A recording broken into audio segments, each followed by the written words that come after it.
food crisis situation to an era of food stability. Our guests tonight, Honorable Dr. Professor Zerubabel Nyiira, Minister of State for Agriculture, and Mr. Mario Samaja, representative of the FAO, that's the Food and Agricultural Organization of the United Nations in Uganda. You'll be able to contribute to this discussion. I'll read out the numbers when that time comes. Mr. Samaja, if the government had to press certain buttons to help improve production, we know that things like mechanization, having large farms, investing more in research, new varieties, improved varieties, fertilizer and pesticides, which of these would have to be prioritized? I think it is probably necessary to distinguish two different levels of intervention. I would look at a large-scale agriculture level, largely commercial, where all the inputs that have been mentioned are important. Of course, having proper seeds and proper crops, availability of water, expanding irrigation, mechanization, and possibly a substantial increase in the use of fertilizers. Those are all elements that seem necessary towards improving the investment in large-scale commercial agriculture.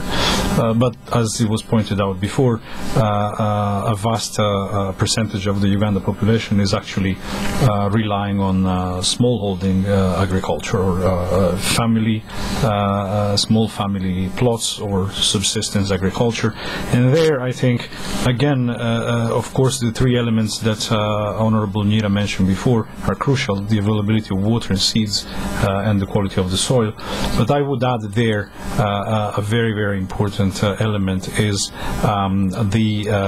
the skills, the human factor. And in that case, most of the inputs that have been mentioned may need to be disseminated, may need to find acceptance, may need to have some of the farmer trained to something that is new to them. For example, the short maturing varieties, which of course are crucial to diffuse the risks in parts of the country that are prone to droughts or floods. Those are very important, but not necessarily the people can adopt them immediately without some input that trains them and shows them the benefits. In the same way, we've spoken before about storage at the national level, what I would define like strategic reserves or nationwide reserves of food, but storage is also crucial at the household level. The post-harvest losses are normally fairly high, and improving storage techniques at the household level will put the people both in a condition to reduce the losses post-harvest, but also wait and sell their products, their surplus in better conditions, in better market conditions, when the prices are a bit more conducive, rather than be compelled to sell immediately because they know their storage is not up to standard, so they sell immediately, most of the time fetching a lower price than they could. Water. We spoke about the importance of expanding irrigation, and we mentioned infrastructure, we mentioned water control, water harvesting, but again there is a set of skills that is necessary also for the smallholder in order to be able to properly manage the water. There are sets of skills for operation and maintenance of small and medium infrastructure that needs to be transmitted, and so on. So there is a need for disseminate what the research has produced, for example, in terms of crops. What are the techniques and the methodology that are needed to make the best use of water resources? What are the best techniques to try and minimize the losses and improve the market price that smallholders can fetch, thus improving, in parallel with food security, also the income security for the houses.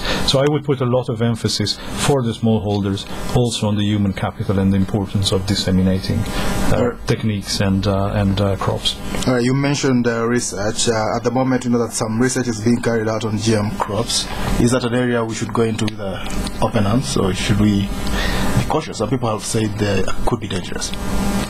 If you ask opinions on GM crops, you will probably get a different answer from any person you ask to. My point is that in Uganda today, without getting into GM crops, there are a number of varieties that are pretty good, that are suited to parts of Uganda where the risk of losing harvest due to natural phenomena, either drought or flood and so on, is serious. So I don't think they're strictly necessary to boost production and improve things in Uganda, and I think it will be up to the Ugandan government to decide whether they are adequate or not for Uganda. But I think that big improvements can be made even without resorting to GM crops. Honorable Nyiira, talk to us about GM crops.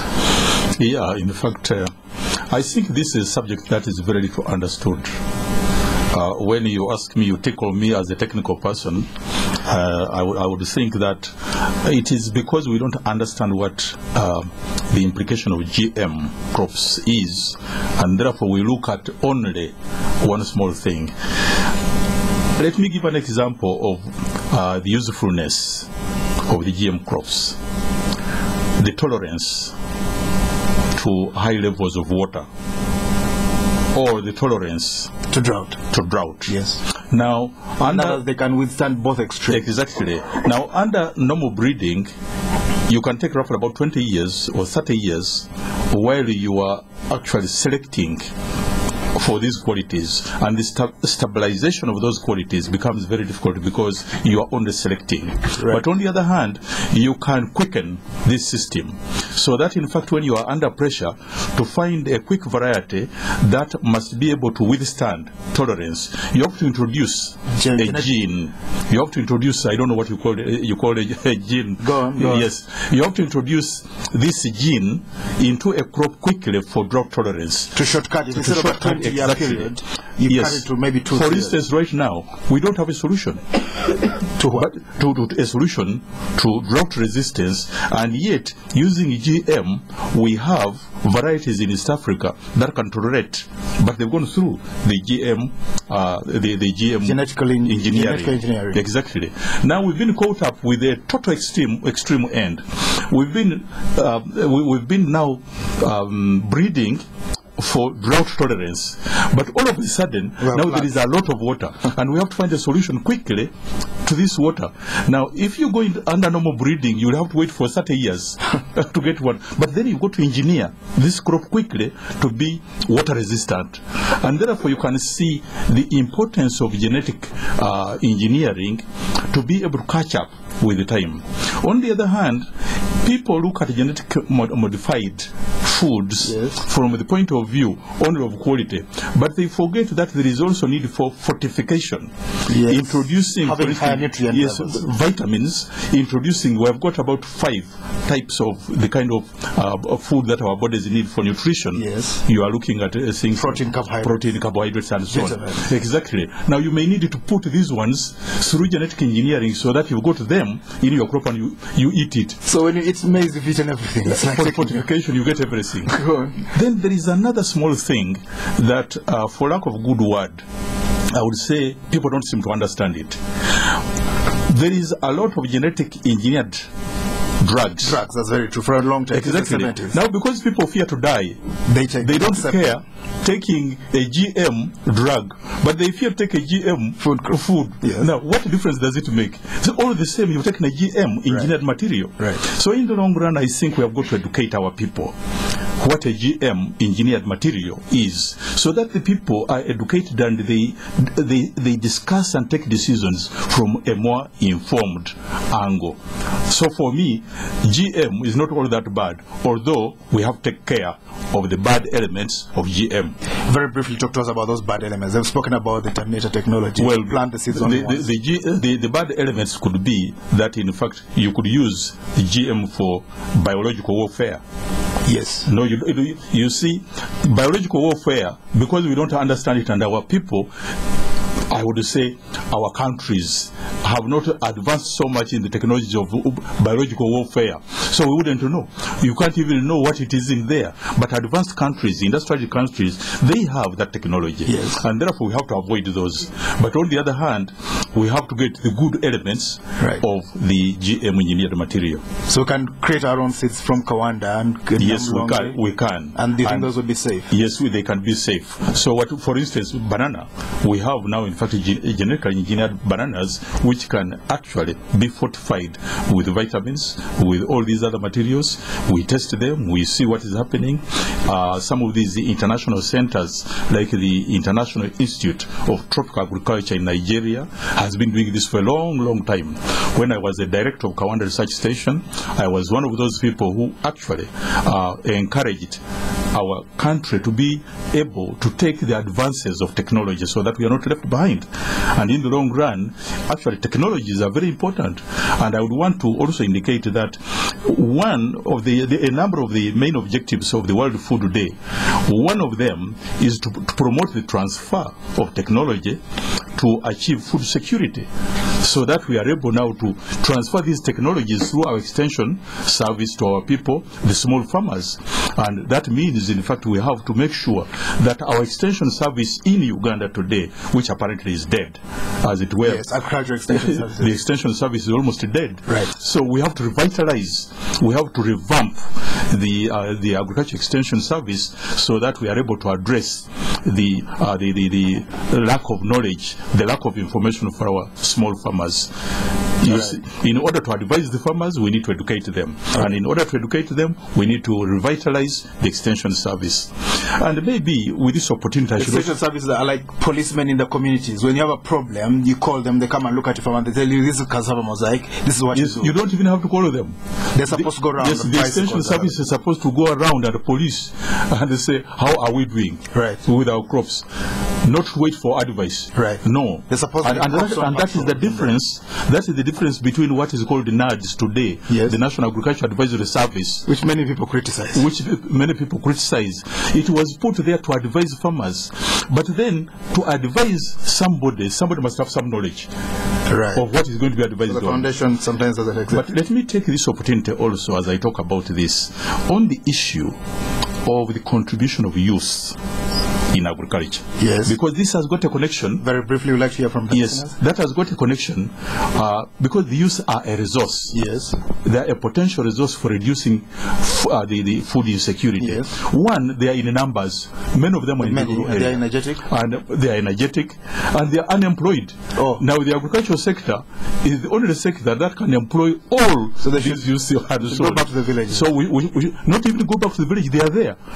They are already there. So you simply have to incentivize or to make the incentive of agriculture so that you attract them. Instead of playing cards in the trading sector. Exactly. Let them go and pick up. That's true. The whole. Very briefly, this matok that you mentioned, does it taste good?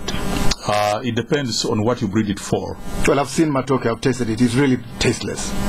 Huge bunches. Exactly. Like 2 bunches in one. That's why I was totally tasteless. That's why I was very smart. I told you it depends on what you breed it for. All right. Maybe we'll talk about that another time. Listeners, I'll just make a comment that right now that matoke that you see that is very huge and so on. Basically, it has got a lot of sugar in it, and you can basically make it for mwenge vigere. Right. That one. Or eat it as though it's something to take out your deficiencies. You can call in now, listeners, 0414-348-111, 0312-260390, 0312-261390. Spectrum, hello? Spectrum. Yes, sir, your name? I salute you in the name of Almighty Allah. This is Nani other than Segirinya Muhammadi from Kawenta North Constituency. I'm very happy with the topic today. But my contribution on the topic today, I think sensitization is still needed, most especially in the villages.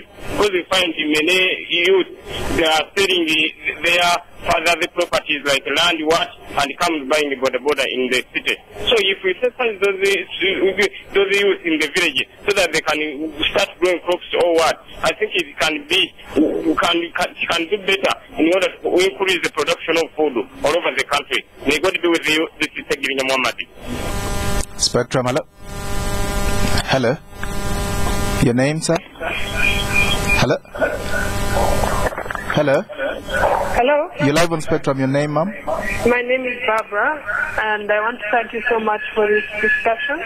Can you switch off your radio or walk away from it? Just My name is Barbara. I wanted to contribute to this discussion.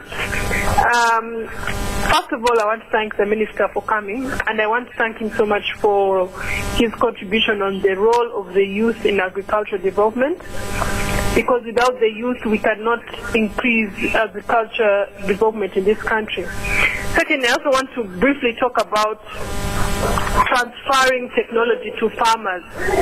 I've been engaged in research in that area, and I've been surprised. It's so surprising that when you go to these districts, what you find is that you have these donor research institutes that are just sitting there. Most of these seeds are sitting on shelves. They're not being transferred to farmers. So I think it's imperative for the ministry to create coordination mechanisms between the institutes, the local governments, and and also the ministry. They should work together to find a strategy of improving transferring of technology to farmers. Secondly, I also want to talk about price stabilization mechanisms. Earlier, not in our time obviously, but I've heard about the role of cooperatives. Cooperatives are very important for farmers these days, because what's happening is that you find that most farmers are being cheated by middlemen. Middlemen are cheating them because they are increasing the prices, and then they end up getting nothing from what they have harvested. So my take is that it's important for us to improve. If we can start, if the ministry can revive cooperatives, I think it should go a long way in improving agricultural development in this country. Barbara, thanks for calling in. Let's get back to the studios with Mr. Let's start with you, Professor. Your responses. Well, thank you very much. Let's take that final caller tonight.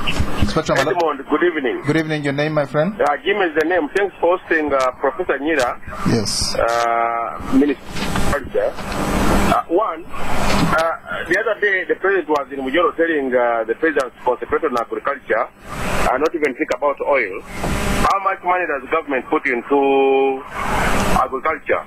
Two, there's a plan to kill the only surviving cooperative union in Uganda, VCU. The history of VCU is very clear from the time of the Cohen time. Cohen was there as the last governor, I think. Yes. And VCU was very instrumental in building up the many buildings that you see in Kampala. What will you do to ensure that even those ones that were killed, for example, there was Bunyoro, whatever, there was the Teso growers, there was Bukedi, there was Banyanko, the Kweterat, Gezi. What are you going to do to bring back those on board to ensure that our peasants that you think about now as you speak will get back on track? Yes, Honorable Minister. Thank you very much. In fact, all these are very, very useful comments, very positive indeed. I would start with our colleague who brought in the idea of the youth, and I thank him very much indeed. Basically, his comment means that we should incentivize, to give incentives to agriculture for the youth, so that in fact we are able to attract the youth to get back into the system. And one of the incentives I believe that can attract the youth very, very much to go back into agriculture is the marketing framework. Because if the markets are available and they are giving very good prices, definitely it means the youth will find a way of getting back into agriculture, because it will be paying. And I think that was a very right idea. And that is something that government is looking into, as I will be making a comment very quickly. I thank Barbara. I think Barbara is very sharp. Very knowledgeable. Very, very knowledgeable indeed. Because basically what has happened, when the government decentralized the administrative structure, and we had decentralized the system of governance, what happened was the technical aspects were also decentralized. you had health decentralized, you had agriculture decentralized, you had all these others, education and so on. They came under local government. But many people forget... Away from their technical arms. Exactly. Like the education officer is based off in the Ministry of Education, but now he's under local government. Exactly. Now people forget that in fact government was very smart. Parliament put up these laws very well. They did not say that the sectors should disband their technical or forget their technical responsibility. Yes. What happens, the Local Government Act, and I think it is something like a Local Government Act article number, from number 96 to something like 101, tells it very clear that the local governments are responsible for the supervision of the technical aspects of the sectors. Yes. But the sector ministries are responsible for providing technical guidance. The local government is operational. The local government supervises and operational. Not the technical. No, but the technical guidance and the technical input comes from the sector ministries. Right.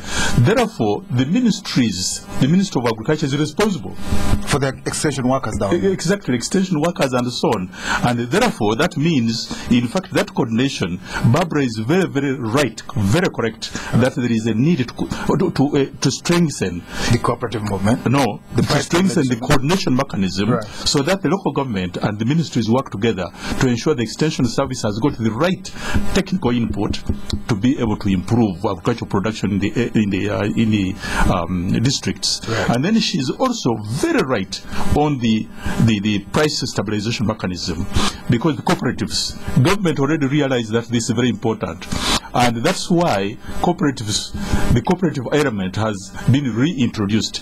Now the Ministry of Trade and Industry has now another element. It is now called the Ministry of Trade, Industry and Cooperatives. Yes. So the cooperatives have been reintroduced. Somebody was complaining about one, the Bugisu, the only surviving one, is he says it's being destroyed. Well, that again came because of the structural adjustment programs, when they said everything is liberalized. No, it survived that liberalization. Yes, it survived. He thinks it's being killed by some. No, it is not being killed. Oh, really? It is being... Once you've got a strong foundation of a cooperative or any institution, that institution, it cannot go because it has got tap roots. And in Bugishu, recently I was in Bugishu, I visited Bulegeni, I visited in fact Buginyanya, and these people are very strong, they are producing coffee very well. Right. So for that matter, that is okay. Finally, there was something, I think, how much funds? Somebody said in agriculture. Now, most people, when they say how much funds, they look at how much money goes into the Ministry of Agriculture. No, the agricultural sector is a system. The agricultural sector includes the universities, because they also deal with agriculture in research, in extension, in training.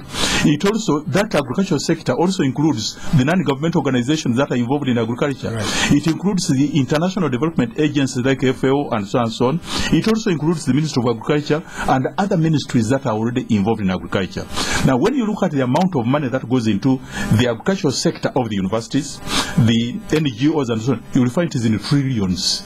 Well, as a percentage of exactly budget, as a percentage. Officially, it's about 5%, I think, the national budget. I'm not so sure that you are now looking at the core. At the core. Right. But if you put together how much money is go to 6.5%, the government puts into the University for Agriculture sector, how much the NGOs are bringing in, you will find it is over. We're talking about government and responsibility. Mr. Samaja, talk to us about, very briefly, about some of the callers' concerns. Yeah, I think, as you know, FAO is an international organization that supports government, but we are not government, so I can probably provide a couple of comments that will complement what Honorable Nyiira has said. I think, first of all, I want to make absolutely clear that the role of the youth is absolutely crucial and paramount for a number of reasons. Reason number one, in a country with the demographics of Uganda, the youth is a majority. And it has linkages not only with improving food production and supporting the agricultural sector, but also large groups of unemployed youth can become a source of some turbulence. So I do believe a healthy employment in agriculture for youths can also bring some benefits in terms of stability of certain areas, and it can only be it can never be overemphasized. What I'll say next, I'll come to the point that has been made by one of the callers about the issue of transferring technology to the farmers, and technology that is developed but sits on the shelves. And maybe I can bring some of the experience FAO is putting in practice in the field. We use what we call the farmer field school approach, and this is a way of transferring skills and technology to farmers. This is in the farm. The farmers are not called to school or to workshops, but it is brought to the farming environment. It is long. It lasts for at least 1 year. When funds permit, it goes for 2 years. All right. And we do work a lot with research institutes. For example, NARO. We do work with Makerere, and one of the points we make is to bring this technology to these farmers for a long period. We do believe that this is also a way to entice the youth to come by providing them with the skills they need. Okay, well, thank you very much. That's Mr. Mario Samaja, representative of the FAO, that's the Food and Agriculture Organization of the United Nations. Thank you very much for coming to Spectrum tonight, sir. Thank you for inviting me. Thank you very much, Professor Honorable Dr. Zerubabel Nyiira, Minister of State for Agriculture. Thank you for coming tonight, sir, and giving us those insights. It has been a great pleasure to be with you, and we definitely believe that, in fact, right now we should request the populace to be able to support the World Food Day. And where is it taking place? It will be on the 16th of October. It will take place in West Nile, I think, Abbey, whatever it is, and so on.